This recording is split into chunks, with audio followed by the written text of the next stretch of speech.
Let's roll into attitude here and talk about what the ideal attitude is for leaders or salespeople in this industry, where you said it seems like a lot of risk, a lot of uncertainty. There's probably difficult conversations going on, but I also think it's an industry where long-term thinking is extremely valuable.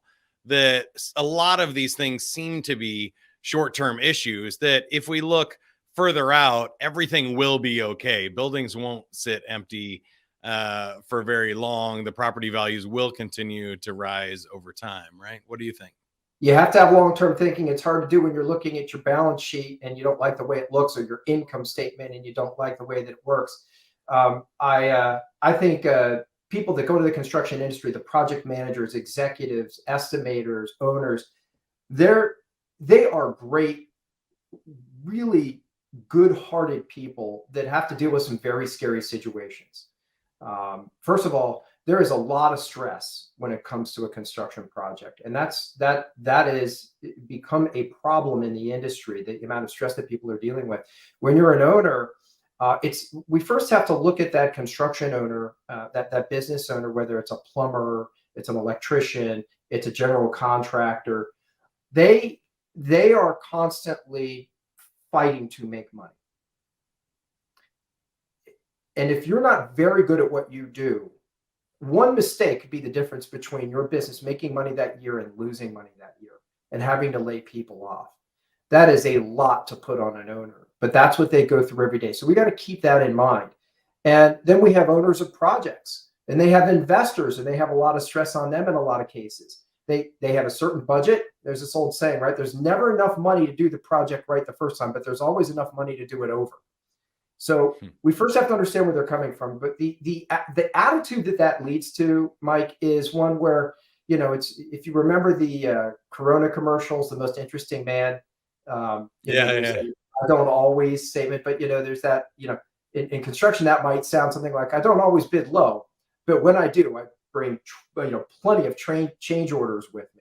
So I don't always bid low, but when I do, I make sure I have a way of working the project to a place where I can make a lot of money on it.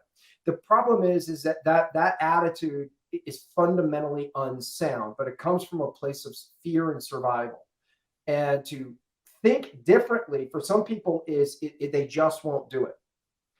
Those who can, those who are willing to do it, they have to stop thinking that change orders are the way to work your way into profitability, right?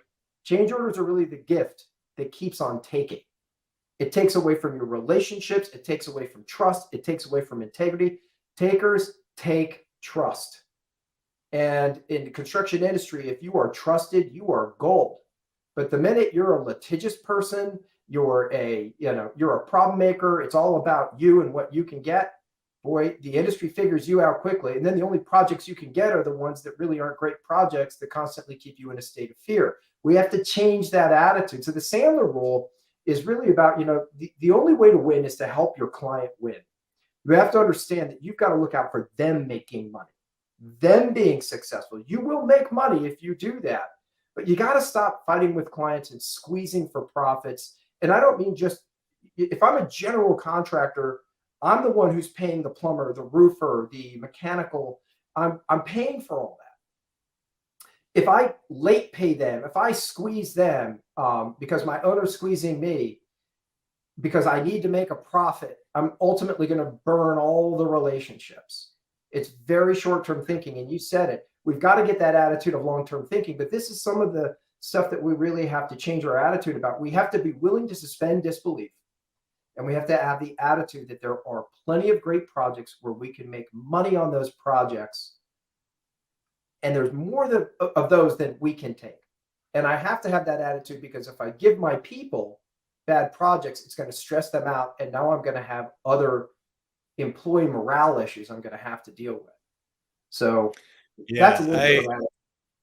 I love that one. Totally second everything you said there. I think those are some great ideas.